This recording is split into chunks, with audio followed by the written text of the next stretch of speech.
My name's Sally Walsh and I teach music and ICT at Boneo Primary School. Gaming's not something I've ever done, but I know the children do, so they were very engaged by the gaming, making games, playing games, so I decided to apply for the grant and learn along with them.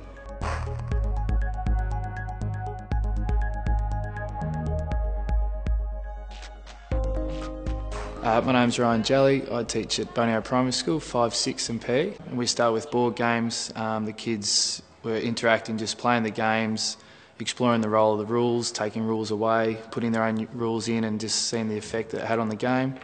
And then from that we started talking about what's a good game. Well, what makes a good game is it can't be too hard, but it can't be too easy. We find out what's a good game for a board game and we try and make it like the board game, the games on the computer. Yeah, if it's not interesting and fun, you just get bored and you don't play it again.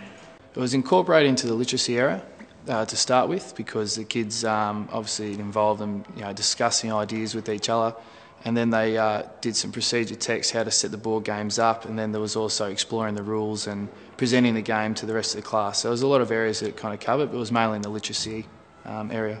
We started by working out how to play games because I didn't know how to make games.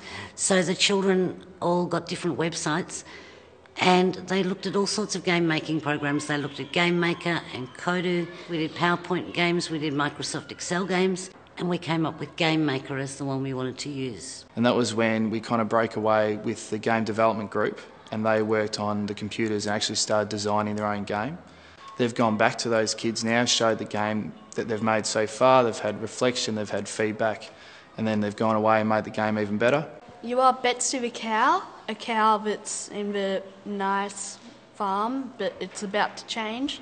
And Farmer Frank is leading all the cows to the mincing shed, and Betsy plans to escape and tries to go to the happy land.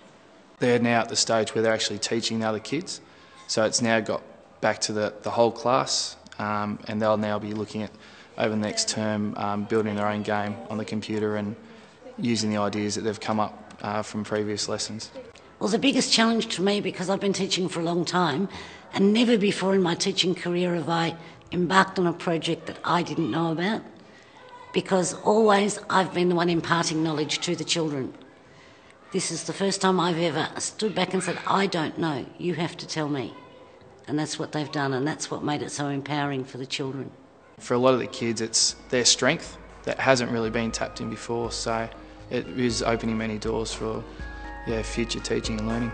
It's been transformative to not just the 4 children involved, but to the teachers and the rest of the students involved. It's changed the way we're viewing how children can learn and how they can learn from each other, and the games journey has been a wonderful journey.